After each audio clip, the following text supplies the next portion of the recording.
ID. So once that's done, click OK.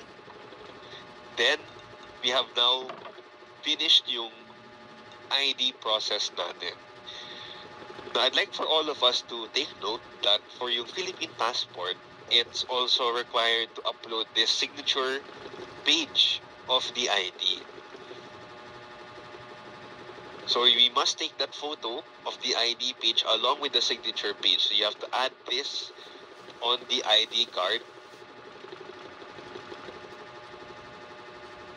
So, thank you for sharing that, Ms. Maricel. Just to confirm, so sa backside of the driver's license ID, walang validation doon. The validation for the backside is only for the Philippine National ID.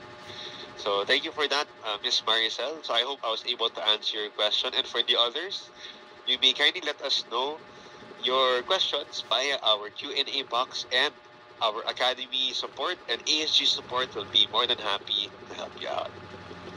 So thank you for that again, Ms. Maricel. Appreciate it. Oh, yes. So kanina yung example is yung driver's license. So that's the example. But in case Philippine National ID, once more, just to clarify, kung Philippine National ID, need natin ma-verify yung backside. And speaking of that situation, for the Philippine National ID, so there are 3 boxes that need to be checked. So first, yung front ID. Second is the back ID. And the third is the Philippine ID verification from the PhilSys website. So actually it's a great segue from Ms. Maricel's questions. Uploading of the back of the ID is required for the Philippine National ID.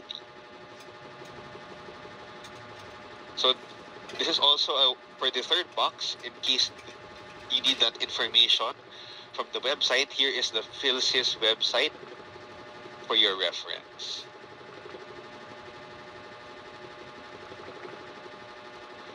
So, yung tanong, what if, so we have our suites or our own situations per each ID, but what if the client can't provide an ID? What do we do there?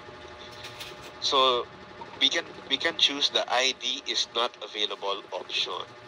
So that means that the advisor or the life planner will manually input the client's details. So it goes back to the OCR. It's the OC reader for you to complete the details, but if it's not used, then we'll be the ones filling in the details. So what will be disabled? So it's all of the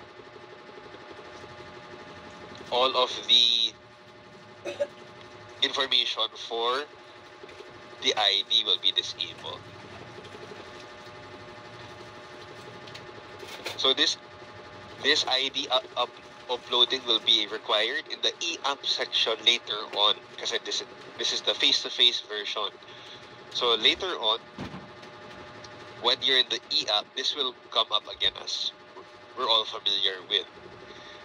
Now, I also like for us to take note that clients who are aged 18 years old and above cannot use their birth certificate as their ID, and it will receive this message. So the birth certificate is only required for insured ages 17 and below.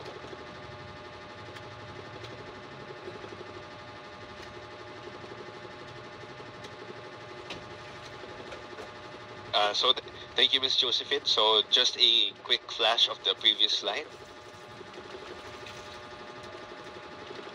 So that's the process for the face-to-face version of our changes next year. So I'd like to check in with everyone if you have any questions so far. And if you have, you may share it with us dito sa Q&A box natin, and we're more than happy to support you. However, if everything is all good so far, you may type AG dito sa chat natin.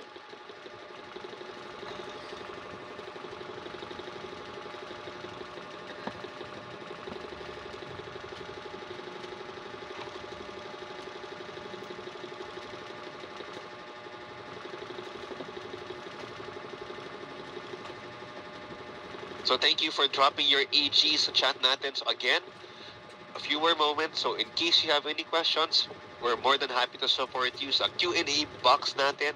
Pero if everything is all good, kindly drop an AG dito sa chat natin.